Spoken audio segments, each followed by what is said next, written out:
if you love someone, tell them. Like, it's like, bro, tell each other that. If someone means something, you tell them, let them know. Clock's on. Steve said, man, I appreciate you. And I was like, it literally made my world. I was like, wow. Wow. Like, man, that felt good.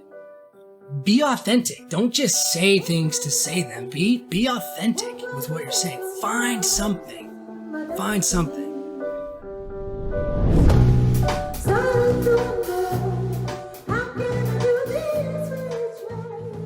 I'm going to record this live and try to sync it up. I'm not really sure how it's going to work. I don't have all the equipment that I would like to have right now.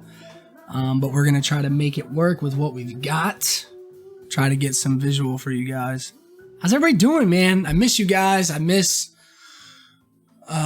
just social interaction in general. I've been playing a lot of video games lately. I've been teaching remotely. I'm a middle school teacher. I teach social studies and math. And so I've been getting accustomed to teaching digitally. Presents its challenges, obviously. Trying to connect with students, trying to keep as much normalcy as possible. Super grateful that I'm in a supportive district and that I'm in a position to be working from home. I know a lot of people aren't working. I have a buddy who works at Samuel's Bar and Grill. And I asked him, he can still work because he's a cook, but I asked him about, like, what about the waiters and waitresses and bartenders? And he just kind of shrugged and said, yeah, a lot of people have applied for unemployment, and it's just crazy, man. It's just very real. And so I'm very fortunate. A lot of people are fortunate, but a lot of people aren't so fortunate. It's just, it's a bizarre time. And I found myself kind of in a position where I can maybe help out a little bit, whether it's emotionally or financially or spiritually or whatever, man. I mean, I was just reflecting earlier this past weekend and last week, and I emailed one of my teachers and I just said, thank you so much for just supporting me and helping me. And in high school, I got like a $50 gift card every Christmas-ish, right around that time of year. And it was presented to me as, you're lucky. Wow, you won the drawing. Wow, Merry Christmas. How lucky are you? My sophomore year. And then I got it again junior year. And by the time I was a senior, I got it again. And it was like, okay, wait a minute. It's not random. Like, you guys know I need the support. I need a little pick me up. I could use the resource, man. So it was very deliberate on their end. They supported me and they knew I needed it. And so they gave it to me. Whether or not I asked was a different story. Sometimes I did ask for help. Other times I didn't, and I just had people that were advocating for me and knew that I needed it. And so they did that. And now it's a quick turnaround for me, right? Because that was when I was 15, 16, 17 years old. And now I'm 25, and now I'm teaching middle school. Now I'm coaching high school football, right? I was just a high school player, or I was just a middle school student, and now I'm teaching middle school. Now I'm coaching football. Now I'm responsible for helping support and mentor and inspire and etc. So it feels pretty crazy to me to be in this type of position where I'm, responsible for giving the same type of leadership and guidance that I received. So I take it very seriously, and it's just super humbling, and it means a lot to me because, like I said, it's a quick turnaround, man. And I could have I was a fencer is how I like to refer to myself. I was on the fence, and I could have went on the right side or the wrong side. And I had a lot of good people helping kind of guide me and steer me and pull me back or push me to the right side or whatever. And sometimes people would let me fall on the wrong side and let me pick myself back up. And so now I'm in a position where that's my job and that's my responsibility. And I think one of the reasons why I did the podcast is because I wanted to kind of take that a step further and know that my job is to obviously mentor and support and teach my students, right? And the kids that play for me or play on the teams that I coach. But I want to take that a step further. Like, I have friends and family in Portland, Oregon, Aloha, Oregon, Beaverton. I have, my grandma Shelda in Redfield, South Dakota. I have family that just moved from New Jersey to back home to Oregon. I've got, aunts and uncles in West Palm Beach. So I just feel like for me, I just want to do more, I guess. It's like, obviously I got to focus on my, my students and my circle that's close to me at home. I got a lot of work to do in my own local community, but for me, it goes much beyond that. And, so yeah, that's kind of where I'm at right now.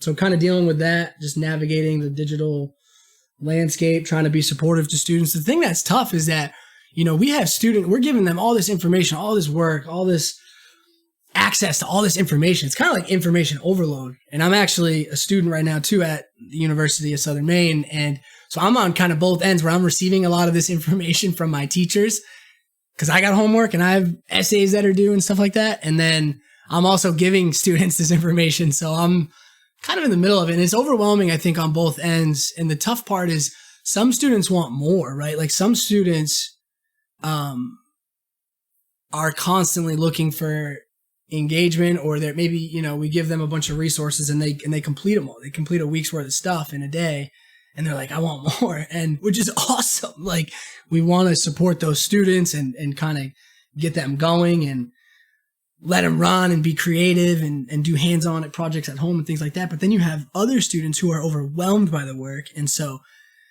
it's sort of a beast, man. You have to find balance and you have to individualize and differentiate and sort of make it meaningful to each student. And some of these kids are supporting their families. Some of these kids are raising their younger siblings. Some of these kids are the parents at home, right? So each situation is different. And then on top of that, we're all dealing with our own stuff as well. So I think for me, it's just about taking care of each other right now, man. I had that type of support in middle school and in high school. And sometimes I straight up asked for it. Hey, I need an extension on this paper. Hey, I'm going to be a few minutes late today. Or hey, can I go talk to the guidance counselor? Sometimes I didn't ask for it and I received it anyway. So I guess what I'm trying to say is just let's take care of each other, man. Let's check on each other. Ask for help if you need it. I've had people reach out to me and ask for help, and I've been able to help them, or maybe I haven't been able to help them, but I've been able to connect them with someone else or to help facilitate, or maybe not, and maybe just hear them out and just let them sort of think out loud or process and just be upset and just be an ear to somebody too. So I think that's important right now, man. I mean, it's always important. It's always important to help each other out, but I think right now it's crucial. I mean, it's critical. We really gotta take care of each other, man. And so, like, for me personally, if this was going on in 2010 or 2005, or I would have been a person that needed help as a student, as a young man, as a college student, as a boy. Like, I would have been like, hey, I need help. I would have been asking for help, and I know I would have received it. So if right now you're in a position as a student or as a man, or as a woman, as a young boy, as a young girl, whatever, you got to ask for help if you need it. Good things come to those who ask, and you got to ask for help. And if you need help, you got to ask. And if you're in a position to help, you got to give help, and you got to, be supportive. And I think we have to, as a society, I think here, this is bigger, but we have to not be so prideful and ashamed. And I think that starts with not being, excuse me, take a step back. That starts with not shaming people, right? Because we're all hungry. Like we all get cold. Like we all get hot. We all need clean water. We all need to be clean. We all like good music. So why do we food shame people? Like I have students who I know they're maybe not getting a full meal, or they're not whatever. And it's like, you hungry? You want something to eat? No, I don't want to eat. It's like, when did eating become not cool? Or when did that become, I used to get made fun of in middle school. Sophia's Pizza. Shout out to Sophia's. And again, I used to make fun of kids in middle school too. So I'm not trying to play I had it so rough. I mean, I did. There were moments where it was tough. There was also moments where I was a jerk too. So I got food shamed. I would eat chicken wings. I still do. I eat them to this day. And I would eat the whole thing. I would eat every little, and I'd break it apart, and I would eat, and I would leave nothing. And my friends would make fun of me for it and be like, oh, what are you, poor? I was like, yeah, I am poor. Yeah, don't want to waste the food. I mean, why is that? How are you making fun of me for that? I don't even get it. And I'm not wearing the sweatshirt now, but I had a sweatshirt. It was a Patriot sweatshirt. I still have it. I bought it in 7th grade, and I intentionally bought it like 2 or 3 sizes too big, and I still wear it. So it makes sense. I made the right decision back in middle school.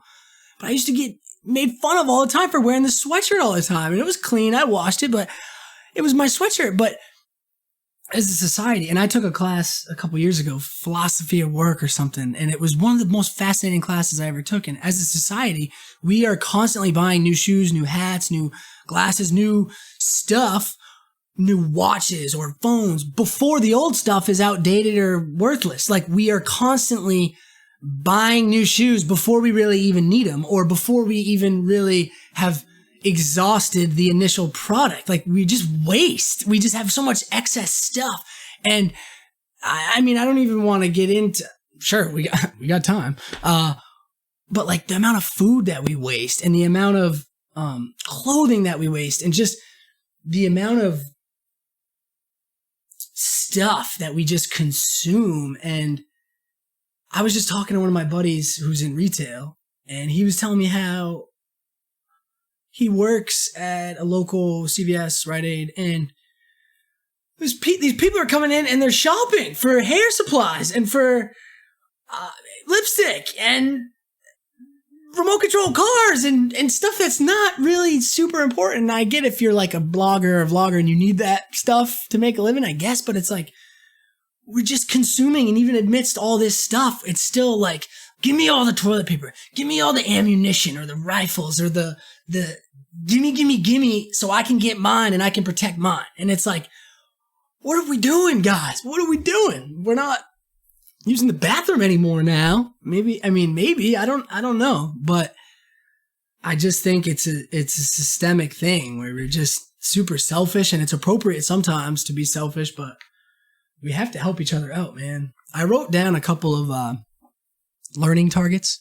So every class, we tie what we're teaching to certain standards and strands and yada, yada, yada. But basically, we have to kind of break things down into student-friendly language. So if we're doing, like if it's a language arts class and we're doing analysis and we're reading and we're citing sources and primary and secondary sources or whatever, the standard is pretty wordy sometimes, but so we might break it down into student-friendly language and just say something like, I can cite my sources, or something like, I can provide evidence with my analysis, or something like that. But we put it in a student-friendly language. So I've created some goals for the podcast today. Like, what's the point of this ramble?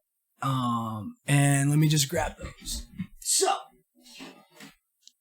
the first one is, I can say 5 kind things to myself and to others. So I wrote them down here, but I gotta find a way to flip this.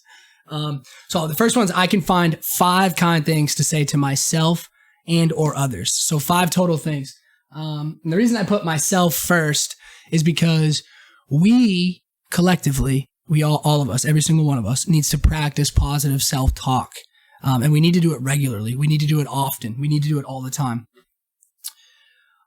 An example of this is, I just bought a new video game a few weeks ago, MLB The Show, and I love it, and I've been playing it a lot, and it's a lot of fun. And I've been striking out a lot in the game because I suck, but there it is right there. I just said, I suck. No. You have to retrain your brain to say like, I'm not great yet, okay, but I'm working on it. Or you can, you could say I suck now, but you have to find a way to state it positively. You have to find a way. I was talking to Chris and Joe, my producers, the legends themselves, and Chris is reading a book written by Dr. Aziz. We're going to try to get him on the show, actually. But this guy wrote a book about self-talk and self-awareness, and I haven't read the book yet.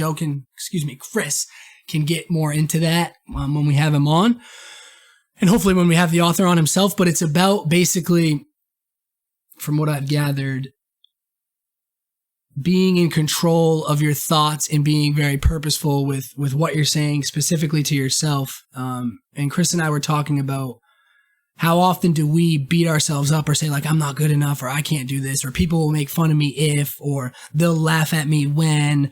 So that's that own inner voice. We got to find a way to suppress that voice. And I'm not saying be arrogant or cocky or, I'm the man, but we have to have a little bit of balance there, because that other voice that's telling us that you're not good enough, you're not the man, that voice the volume for whatever reason is turned up so much louder than the other voice that says, man, I'm pretty good at this, or wow, I have a natural talent for this, or wow, I'd like to explore that a little bit more, or I'd like to be creative in this way. We have to turn that positive voice up and turn the negative voice down. I'm not saying mute one or the other, because I think you need both kind of checking and balancing yourself at times, but you've got to find a way to be positive with yourself. Take some pressure off yourself. I've had to do that a bunch these past few weeks, especially teaching remotely. I'm worried about my students. I'm worried, are they all getting what they need? From a content standpoint, from like a food and water standpoint, like just from everything. It's just like, oh my, and at a certain point, you've got to just let yourself know, hey, I'm doing the best I can with what I have. I'm leaning on my resources. I'm asking for help when I need it. I'm giving help when I can give it, right? I'm being supportive when I can be, and I'm getting supported when I need to be. That balance. That's the big thing, is balance, finding the balance. I'm trying to find it every day. I'm trying to be more consistent too. So please don't think I'm preaching or lecturing. I guess that's the nature of this podcast, but it's so funny because I say it to my dad all the time. I'd roll my eyes and say, stop lecturing me. And now I have students that are literally rolling their eyes at me saying, Mr. Johnson, stop lecturing me. And it's funny. I guess that's one of the reasons why I made this show is because I love to talk, and I'll talk the ears off an elephant if I have to. Speaking of elephants, we will get to what in a little bit. Anyways, number 2. This is a big one, and I really thought about the language here carefully. Sarah laughed at this language. She said, "This is funny the way that you said it," because I set the bar pretty low. Because when we talk about goals, they got to be realistic, and you want them to be challenging, which this is definitely going to be challenging for a lot of us. Okay. But they also have to be realistic. Okay. I can't say like, all right, I'm going to run 10 miles in an hour. Like, no, I'm not. That's crazy. So set realistic, attainable goals, but also set challenging goals. So number 2 is I can be reasonably decent to others. And in parentheses, I put online. Okay. So I can be reasonably decent to others online. So you kind of have to define the term reasonable. Like, what does reasonable mean? And actually, I will pull it up right now in real time. And then also, what does the term decent mean? Okay. So the term reasonable is fair and sensible. Okay. So just appropriate or moderate. So I'm not asking for anybody to be like unreasonable or, just be status quo. Just be practical, right? Just be logical. That's a pretty realistic or attainable bar to set, I think. Okay. And then the second definition here is decent, which the technical definition is conforming with generally accepted standards of respectable or moral behavior. So being reasonably decent, why don't you take like 10 seconds, 15 seconds? This is the teacher in me. Why don't you take some time to turn and talk to a neighbor? Okay.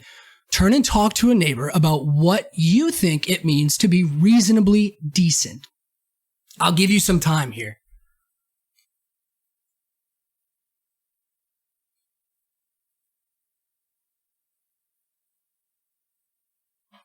Reasonably decent. Pause if you need to, if you need more time to process. But for me, the term reasonably decent means just that. Just be like, okay. Try not to insult somebody's intelligence, right? Try not to curse at somebody. This is a big one for me. I love to curse. I tell my students all the time, some of my favorite words are curse words, but I don't use them at Thanksgiving dinner at grandma's table, right? Or I don't use them in class. I don't use them in certain contexts. Well, in other contexts, I use them very deliberately, right? I I purposefully say swears to emphasize a point or to bring attention to a certain phrase or whatever.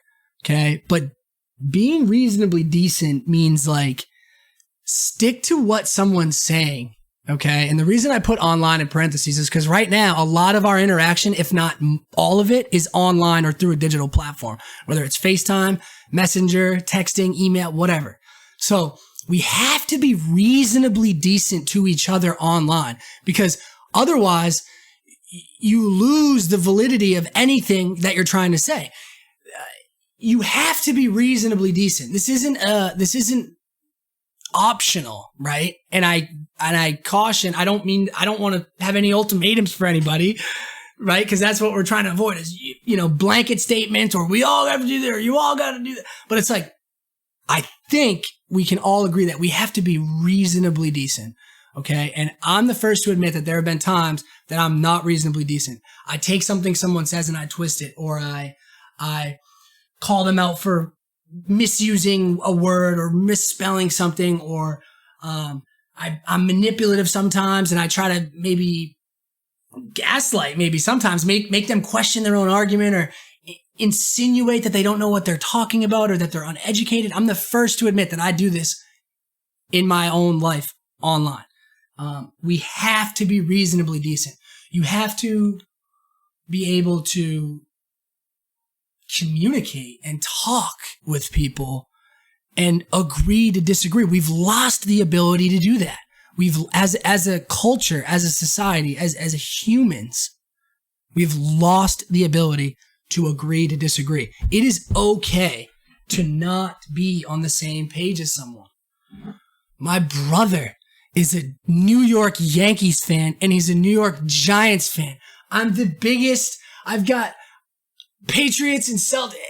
I'm the biggest New England fan ever. And you couldn't be fundamentally more opposed or different than the Red Sox and the Yankees. And it's like, it's okay. Like Derek Jeter. Oh, he's a great baseball player. Like right here, man. Tip my friggin' cap to Jeter. He's a hell of a ball player. Was he overrated? I don't think so. I think he was great. I think he's fantastic. Okay. I don't know that the flip play was a fundamentally sound baseball play. I don't want to get into it, but my point is that I can agree to disagree on certain things. Okay. I can agree. And I get that there are some things that are bigger than baseball, right? But at the end of the day, we all want to be warm enough. We all want to be well fed. We all like listening to music that we enjoy. We all like spending time with friends and family. We all like to do things that we like to do. So I just have a hard time when people are not being reasonably decent to each other online. There was a kid the other day, he posted on Facebook. We just recently became Facebook friends again. We were actually friends on Facebook many years ago, or MySpace maybe. And he said something, I can't remember what it was, but we got into it. We got into like a Facebook fight or whatever. This was years ago. And we've just recently reconnected. And I don't remember what the fight was about. It doesn't really matter. But we are pretty much on the opposite side, like Red Sox, Yankees, on a lot of different things. And he made a post the other day about how this particular group of people was, they're violent, disgusting, whatever. And it was just like, he had so many positive, valid, factual things within his argument. Within that text, there was a ton of legitimate, well-stated, well-thought-out, well-defended points, okay? But the first 2 or 3 sentences, we're not reasonably decent by any means, okay? And he lost his argument. Now, of course, I'm a reasonable and decent man. I'm kidding. But, well, no, I'm not kidding. But anyways, I combed through it and I was like, dude, you lost everybody, man, at the beginning. Why'd you have to say all that stuff? Why couldn't you just be reasonably decent? And then we could have a conversation. And we did. We had a conversation and we processed through. And by the end of it, we were loving each other's comments. And it was like we were hand in hand hugging and it was wonderful. And my point doesn't start with immigration or where you fall on abortion or where you fall on government assistance or SNAP or TANF or where you fall on big pharma or business or the little guy. Like, none of that matters, because just like in tennis, we don't pick up a racket for the first week and a half. Like, I tell the kids, don't bring your racket. Just bring a pair of sneaks and bring, snack, bring a water bottle. Just bring yourself. Bring a positive mindset, because we're going to do everything but tennis. We're going to get to know each other. We're going to watch a movie. Maybe we'll eat dinner together. We'll play some Frisbee, or we'll play a different type of game. But don't even touch your racket. A lot of times in Maine, when the spring season starts, there's snow everywhere too. So, but the point is that we can't do anything as a team until we understand that, hey, we're all in this together.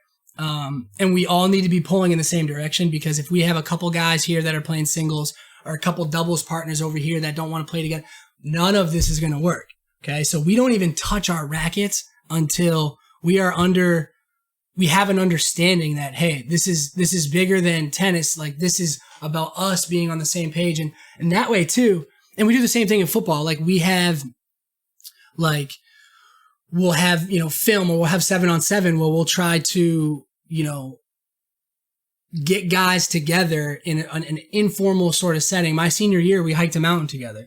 Okay. And then we went swimming together, and we went to Pat's Pizza, and we did a bunch of things together. So one of the things that we do, and I do, and like as a teacher, same thing, right? In the classroom, we don't open a book for the first week, 2 weeks. I mean, we're outside, we're walking, we're talking, we're throwing a ball around. We're in the gym shooting hoops. We're getting to know each other. We're building that climate. Now, I'm not saying that you need to go out and play speedball for a week with your neighbor or anything like that, especially not right now.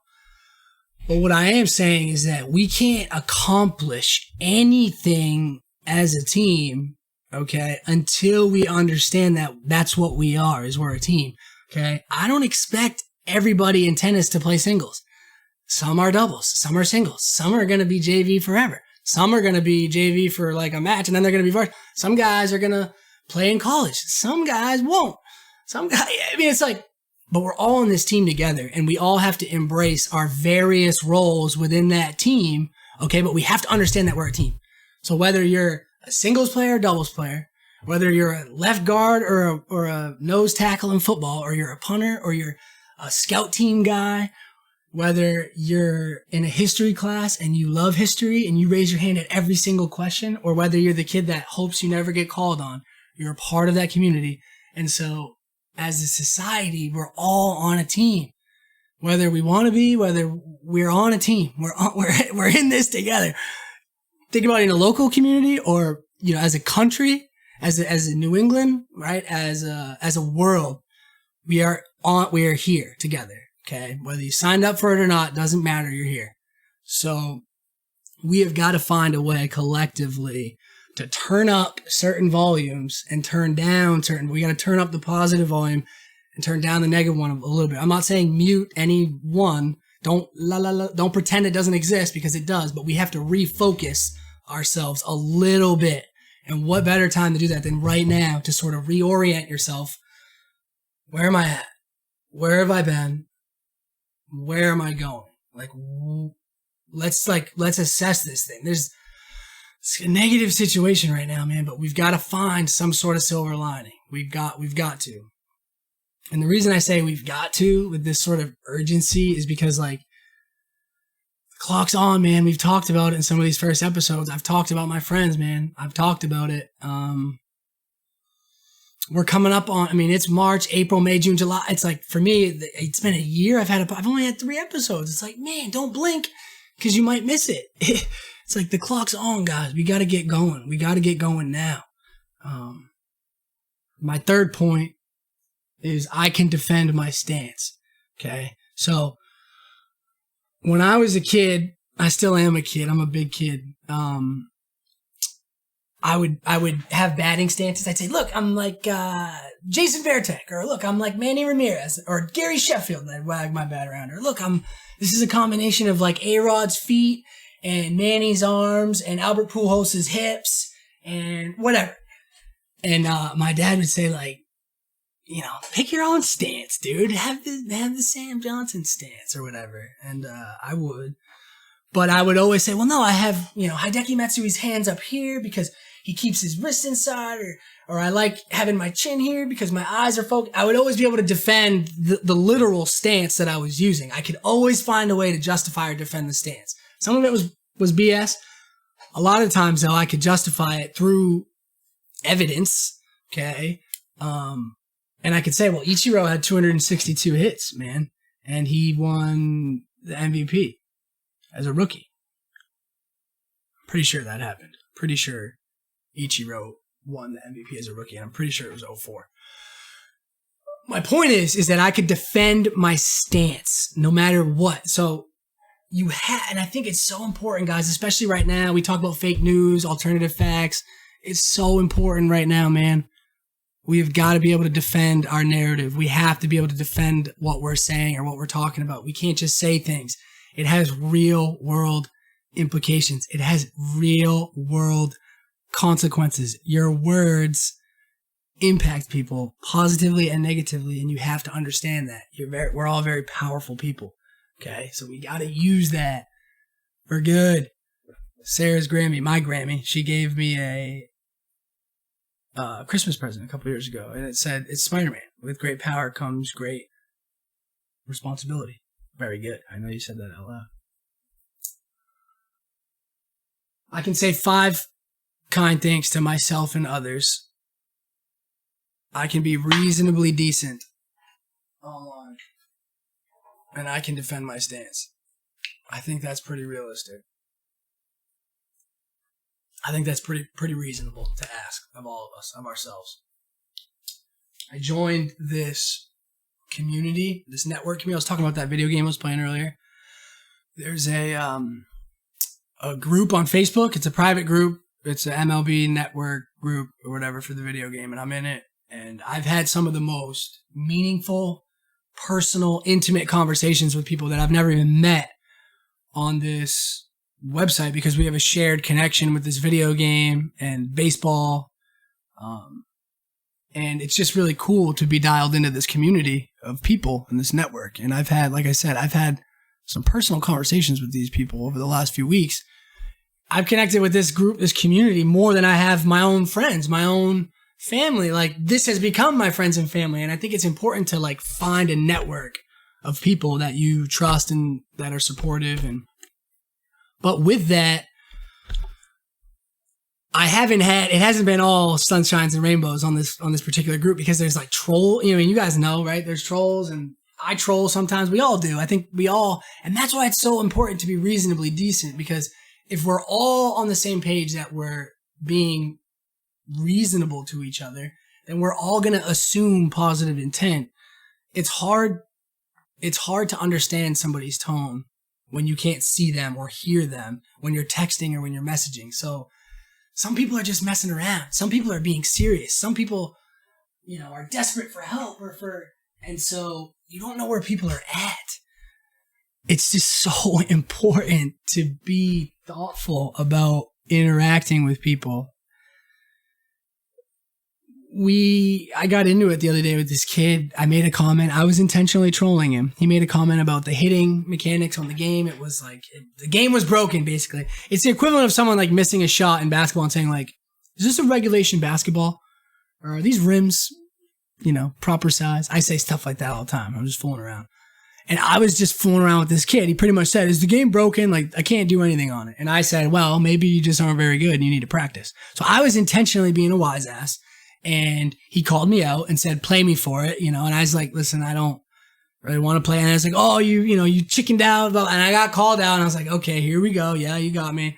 I was being a troll, blah, blah, blah. But it got pretty intense to the point where like other people were jumping in, and then it started to get a little personal because people are clicking on people's profiles and they're starting to look through people's professions and relationships and talking about people's fathers and mothers and wives. And it's just like, okay, let's just be careful, because let's be reasonably decent. Okay. So let's just stick to like the argument, or like, let's stick to the text that somebody said. Let's try to keep it with that. And then let's try to be able to defend what we said, and just be reasonable. And I admitted to the kid, I said, listen, I was being a weasel. I was intentionally trying to get you going. I apologize.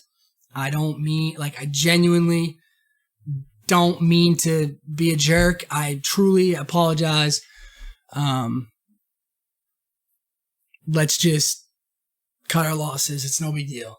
We're talking about a video game here. It's not worth getting personal and getting all mad at each other. Because now I'm sweating. I mean, physically, I'm like sitting there on my phone, and it's just like, whoa, wait a minute. It's 3 p.m.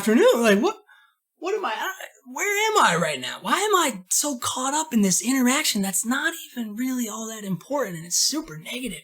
So I just said to the kid, look, I apologize, my bad. And then you know what I did? This is one of the most beautiful things I've ever done in my life. And it was I think really the first time I've ever done it. And I clicked those 3 little dots next to the notification, and I turned off the notifications for the whole thread.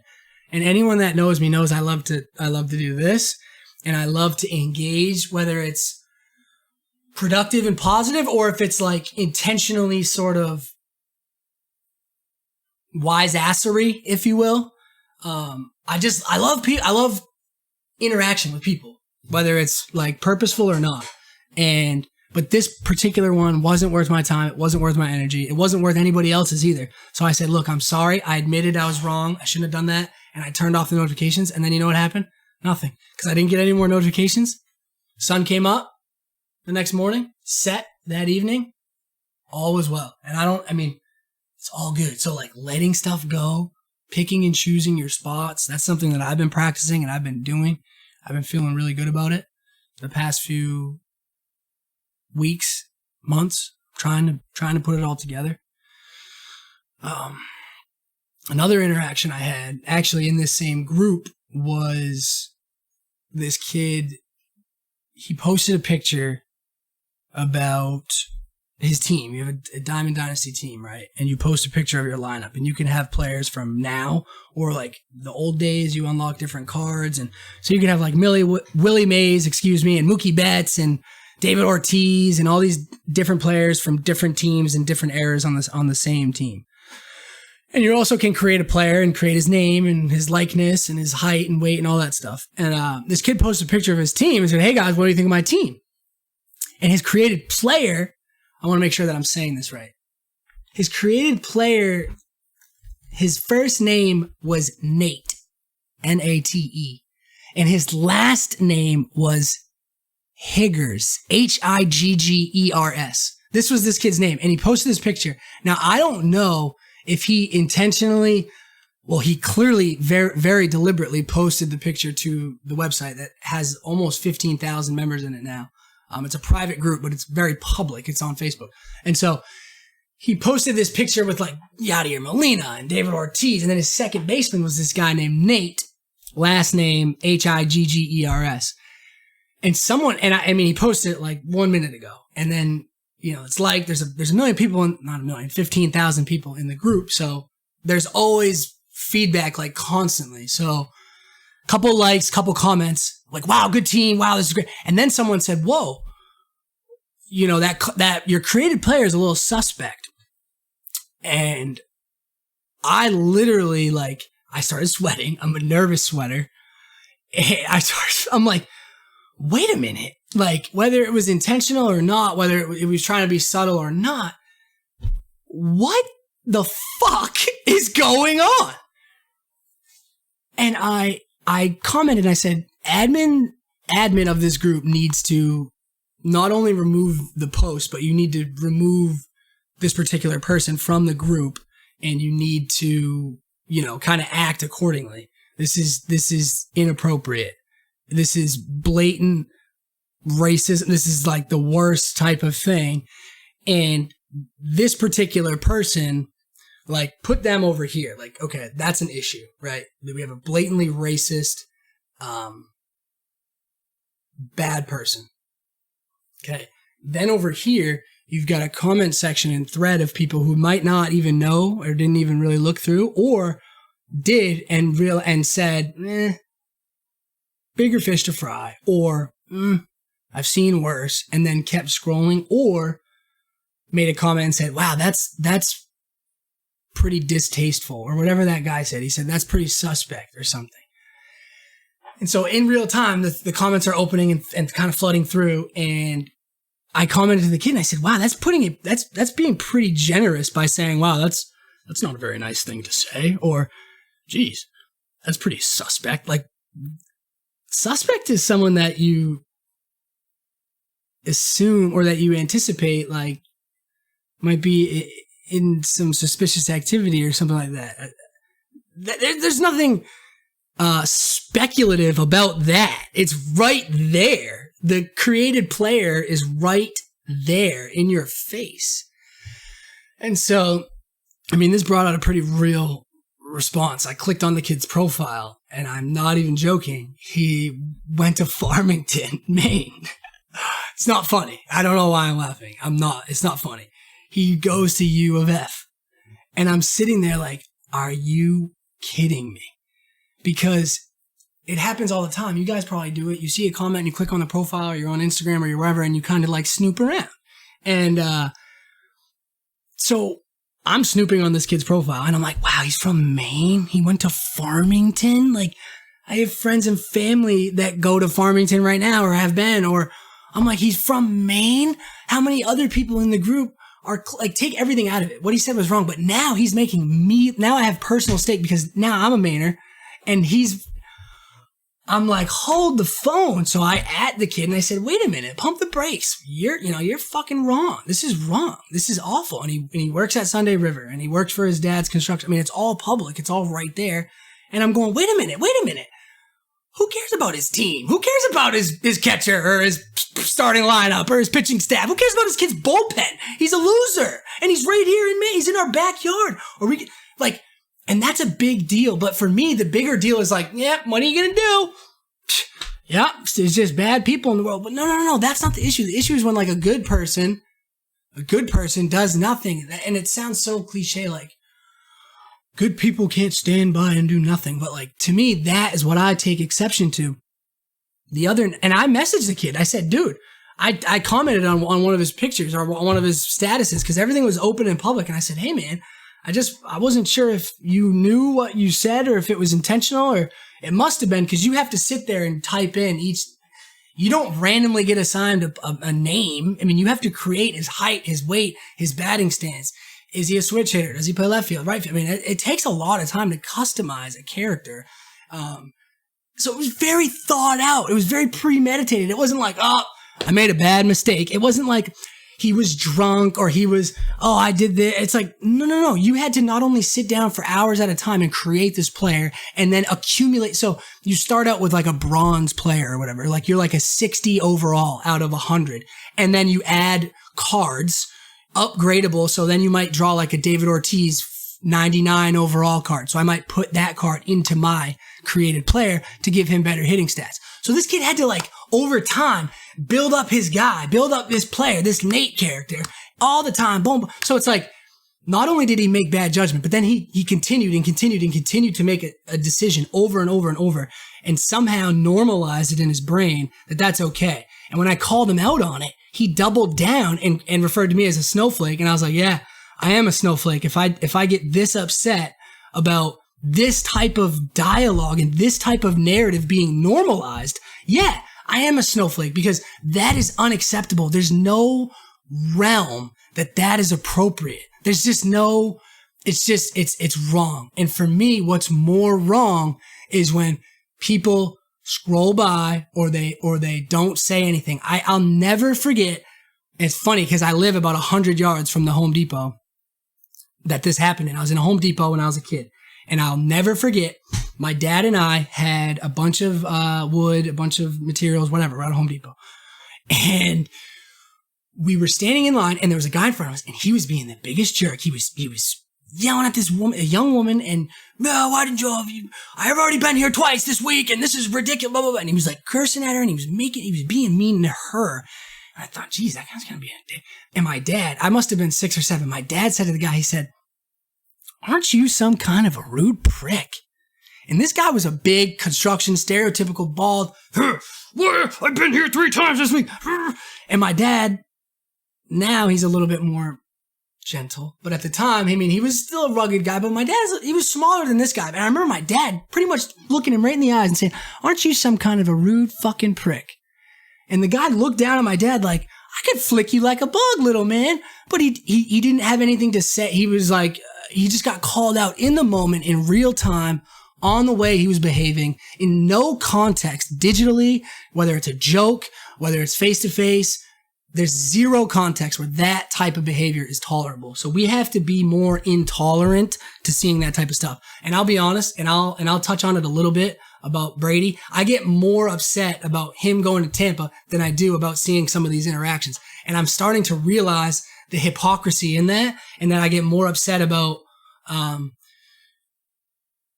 trivial, non-important issues, like if a kid's rank on the show is legitimate or if he posted a picture fake. It's like, why? Why don't I channel my energy towards something more productive and purposeful? And so that, it's not even with the kid. His name's Riley Davenport. Riley, it's not, if you're listening, I'm sorry for you. I'm sad for you, but I'm not even mad at you, bro. I swear to God, I'm not even mad at you. I'm more mad at the tens and hundreds and maybe even thousands of other people that saw that post, or the admins that didn't do anything, or that just removed it and didn't remove you from the group, or that just said, well, whatever, or the good guy that did nothing. That's the biggest thing for me. And another thing is too, is like, none of us are perfect. Like, I have said racist things. I've thought racist things. I'm not perfect. It's about acknowledging that and then trying to overcome it and learn from it and be better from it. Okay? Nobody's perfect. I'm not saying that, but we have to raise the bar a little bit for ourselves. We have to raise the bar a little bit for each other. We have to. It's inappropriate, man. It's unacceptable. My good friend posted a status on Facebook the other day, said, oh, so now we're just blatantly racist towards Chinese people? Like, and it was sad because, and I apologized. I said, man, I'm sorry. Like, I apologize, Chi, that happens. And I apologize for my role in it, because there have been times where I've laughed at a joke that's inappropriate. We all have. And that, I mean, there are some contexts where it's appropriate and there are some that are inappropriate, but the underlying issue is that we collectively, whatever. And we, particularly white dudes, okay? So I'm not trying to say, oh, the white man's a bad man. Well, we gotta look in the mirror and we gotta have an honest assessment about our role. And we just gotta be thoughtful. We gotta be reasonably decent. That's all I'm saying. I apologized to my buddy and I just said, dude, I'm so sorry that this happens. And I pretty much said, but my issue isn't with the person that's posting blatantly racist things. It's with the people that don't say anything or do anything. It's for the people in Home Depot who don't call out the guy or woman for being wrong or for saying the wrong thing. This is a true story. The other day, my mom, without getting into it a ton, I mean, we all have, mental stuff we go through, physical stuff as we get older, as things happen in our lives, traumatic experiences. And my mom's been through a lot of stuff in her life. And she's dealing with a lot of stuff, physically, emotionally, mentally, spiritually. And she posted a picture online, and I happened to be up. I was up late at night, and she, just posted it just now. And I remember I saw the picture and I was like, geez, Mom, I love you. You're the most beautiful woman I've ever seen in my life. Oh, I love my mother. But I was like, maybe try a couple more, But I loved it. I love reacting to the photo. And I said, Mama, I love you. You're beautiful. Mwah! I love you. So she posted like 1 or 2 in the morning. And so I had interacted with it first. So anytime someone liked or commented or anything on that particular photo, I received a notification. So the following morning, so-and-so, oh, you look great, Kathy. Oh, I love you. Oh, this is great. I'm at a football meeting and, we're talking X's, we're talking O's. We're getting things dialed in. And also, I got promoted. I am the associate head football coach. Not the head football coach, but I am the associate head football coach at Westbrook High School. It's pretty sweet. It's got a pretty good ring to it. I love it. But so I'm at a football meeting and we're talking X's and O's and I'm getting notifications from his photo. And I hadn't been able to check it for a few hours because I was at the football meeting. So I dial it in and my aunt and my aunts and my cousins and my nana are like bullying my mom straight up. At first, I couldn't figure out what was going on. I'm like, wait a minute, what's happening? I'm reading the comments and I'm a big lover, reactor and liker and haha. And I try to, sad or wow or angry. I try to be as interactive as I can be. And I'm looking down through these and I'm loving the nice ones. And then I get to a couple that kind of aren't so nice. And I'm like, wait a minute, that's not super nice. And I also, though, had the same sort of reaction, like maybe this isn't the best photo, but still, you don't pick on someone. And so the thing that struck me as I'm reading through these comments, I'm standing in my classroom after the football meeting, and they're like, oh, this isn't a great picture, blah, blah, blah. Why didn't you post a different one? And then my aunt started to post a picture. My mom had a hat on in the photo. And then my aunt posted a picture of her in a hat and was like, oh, look, I posted a good picture too. And it was like, in that moment, I was like, that is so wrong. My mom is first of all, she's my mother and I love her and I would do anything for her, but she's also going through some shit. So if you could just give her a little pat on the back and not pick on her, that'd be kind of nice. Or just say nothing. That would be an appropriate time to say nothing and move on, right? There's a time where that's inappropriate and there's a time when it's totally appropriate. Pick and choose your freaking spots, people. Be thoughtful. Be thoughtful. Be reasonably decent. So, they're picking on my mom. They're posting silly pictures. Oh, look. This is a good picture of me, too. I was pissed. I was really pissed. And I wanted to make sure that they all knew that it was inappropriate and that I was pissed. So I added my nana, my aunts, my cousin, who my cousin didn't say anything, okay? But she had ha ha, ha ha ha ha ha ha ha ha. She was that kid in the lunchroom going, fight, fight, fight, fight. But I didn't touch anybody. I didn't say nothing. I didn't do anything. Why do you... What? Showing you their palms. What? I didn't... No, you're complicit. That's worse. You did nothing. You did nothing. Okay? That's worse. So I added them all. Right live, real time. At Nana, at Auntie Karen, at Auntie Chris, at Katie. I love them all. It's my freaking Nana. Just like my own mother, I would do anything for. I would do anything for my mother's sisters, my mother's sister's daughter, my mother's mother. I love them to no end. Okay? But that was wrong, what they were doing. So I said, Nana, Karen, Auntie Chris, Katie, this is fucked up and it's wrong. And I'm going to say it's fucked up just so we're all clear that it's fucked up and I'm not happy. Okay? So cut the shit. Now. Send. Bloop, bloop, bloop, bloop. Auntie Karen, you need to apologize to your Nana right now. Your grandmother, she called her. I said, who grandmother? Nana is Nana, first of all. Show some respect. Second of all, you owe your sister an apology. We'll get to me and the way I called you guys out another time. But why don't you focus on what I said? Not how I said it. I know you're probably embarrassed I called you out in front of everybody, but let's focus on the content of that message. You were being mean to your sister. My mom even said on the thread, it sounds like you guys are making fun of me. And that is what sent me over the edge. They are making fun of you, Mom. That's why it feels like that. Because they are, and it's wrong. And let's call it what it is. And my aunt had the balls to say, I hope you're not friends with your administration, with your principal on Facebook. I said, seriously? I should have added them before I posted the comments sticking up for bullying.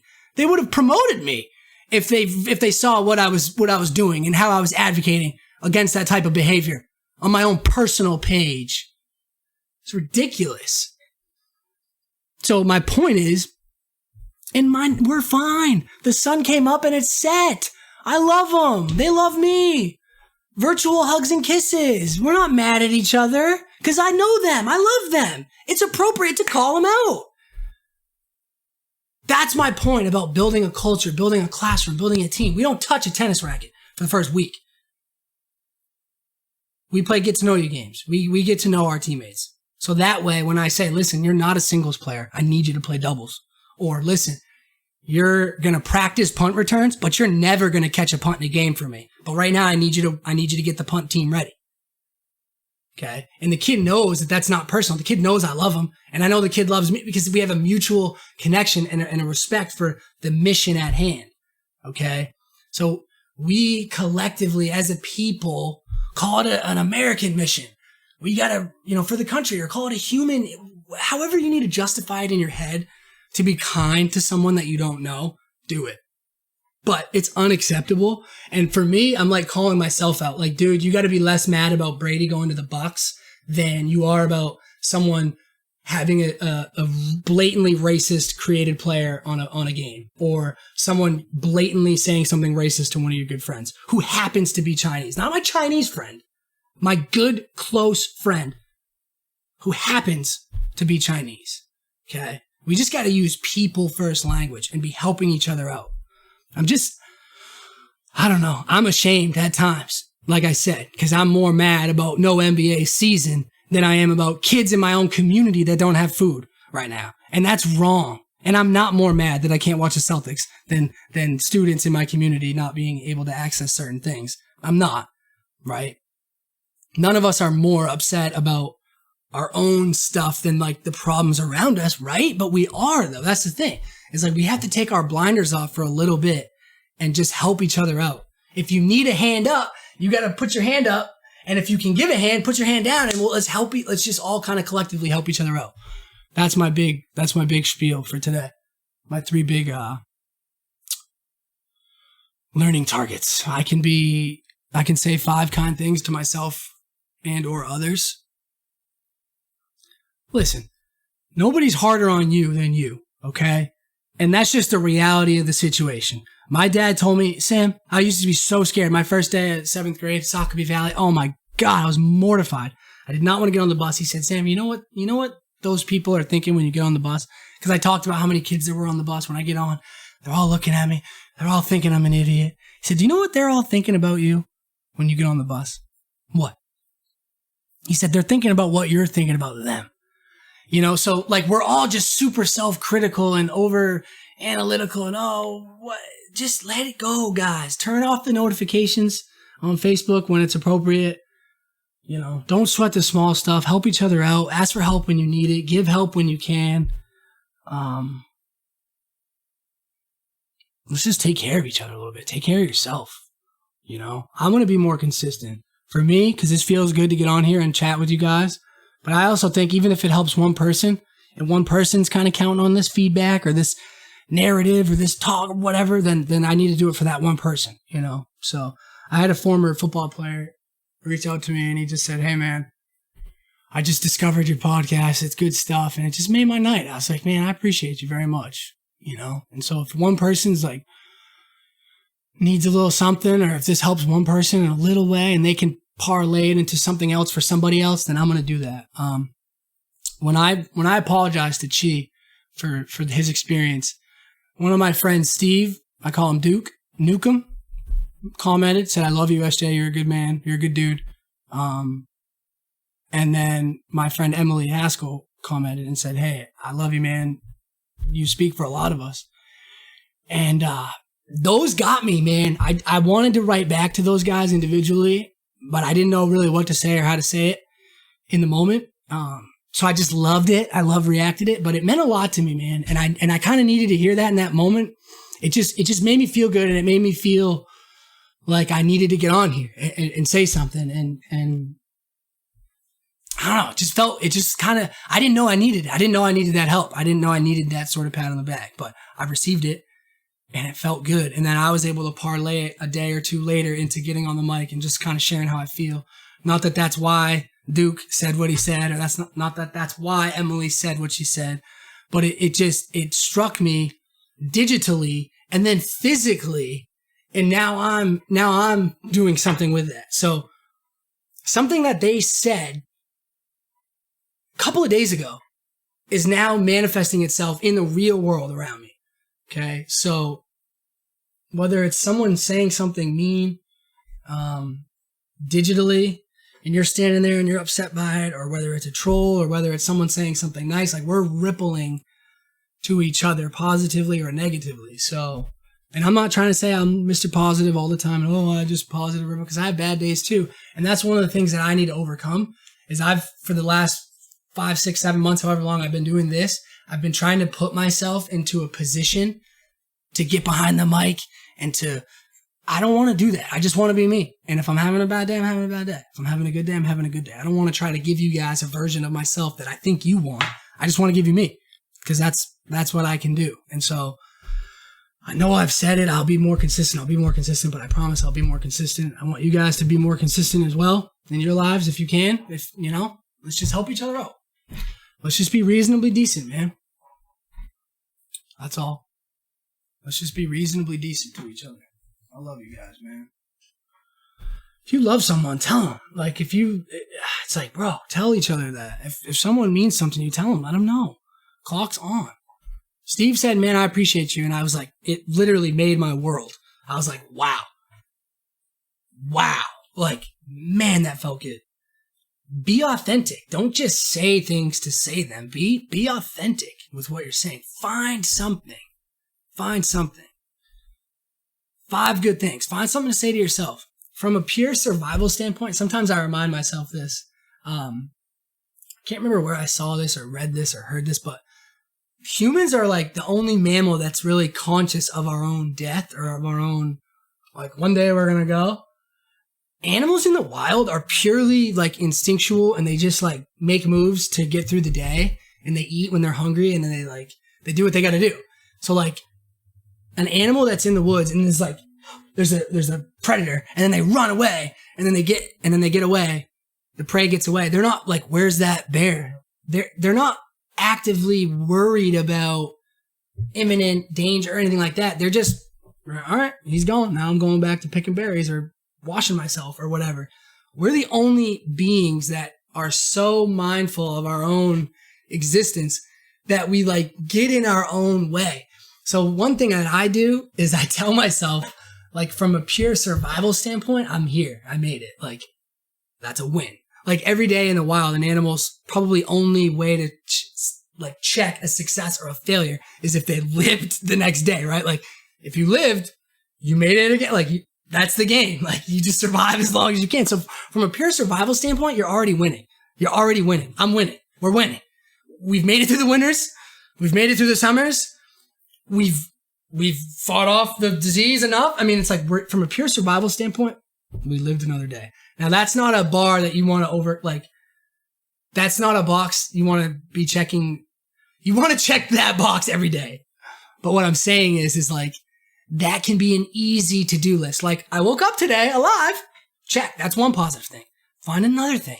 And then build from there, because there's something positive everywhere, but you got to just find it. Sometimes you have to justify it in a way that maybe, but I do it all the time, where I'll make a to-do list and I'll put 3 things on the list that I've already accomplished, just so I can start to feel good about the next things on the list. So sometimes you have to do that in your personal life. Tell yourself, hey, I made it through school, or I made it through the day, or you have to be good to yourself. You have to be good to yourself. I love you guys, man. Be good to each other. Be reasonably decent to each other. Let's help each other out. Let's help each other out, man. Let's help each other out. I love you guys, man. I'm going to try to be more consistent. I'm going to try to be more regular with this.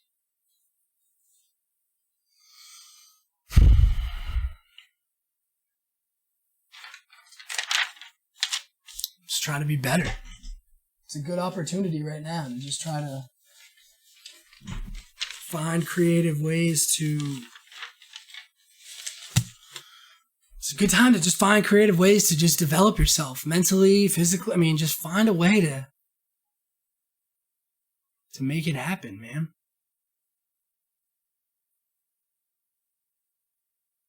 Make it happen. Watch it happen. Wonder what happened. But none of us know how to do this. None of us know the answers, man. We all out here. We out here. We out here. I certainly don't have the answers. But I'll tell you what, though. I'm getting pretty pissed off at people being ignorant and intolerant. It has nothing to do with what side of the fence you're on, literally or figuratively. It has nothing to do with the color of anything. Okay? Skin, flag, I don't care what. It comes down to being reasonably decent. Okay? We need to start there. Don't bring your racket to tennis courts. Don't bother. Bring your sneakers, bring a positive attitude. Okay? Help each other out online. Words carry weight. Sticks and stones may break my bones. Really? Words will never hurt me. Sometimes I'd rather get cracked over the head with a stick or a stone than I would with a word, man. Words are powerful. Words are so powerful. Okay? And another thing, while I'm on this words are powerful thing, can we cool it? This is coming from an English major. So this is a place where I can kind of tout this is my zone a little bit. Okay, I'm a certified English teacher. Okay, and I'm asking gently that you grammar folks just tone it down a little bit with belittling people about using the wrong blue, or your, or which. Okay, it's just unnecessary.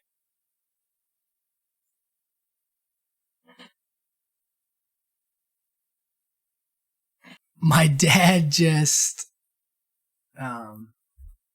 delivered a care package for Sarah and I. He's funny. He's the best.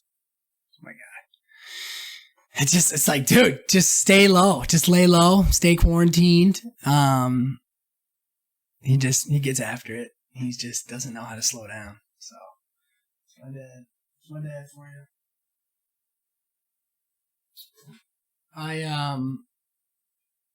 I love you guys, man. I'm trying to come up with creative ways like intros and outros for the show.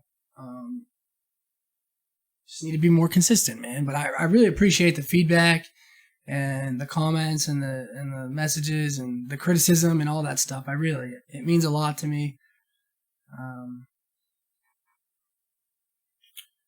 Gonna just get out of my own way, man, and not be so apologetic, and just try to get after it and know that I'm not perfect, but I'm trying my best, and I'm, just seeing what develops, man. But I really love you guys, and I really appreciate you guys, and I promise this thing is going to grow and it's going to develop, and once I get some more swagger and just some more, just kind of in my own zone, man, I promise this thing is going to really just take off, and I can't wait to see where it goes and get some people in here, some guests, and just see what develops. Love you guys, man. Take care. Be well. I will see you soon. I promise you that. Early April, we're going to have another one of these things coming out, okay? Love you guys very much. Be easy. Take care.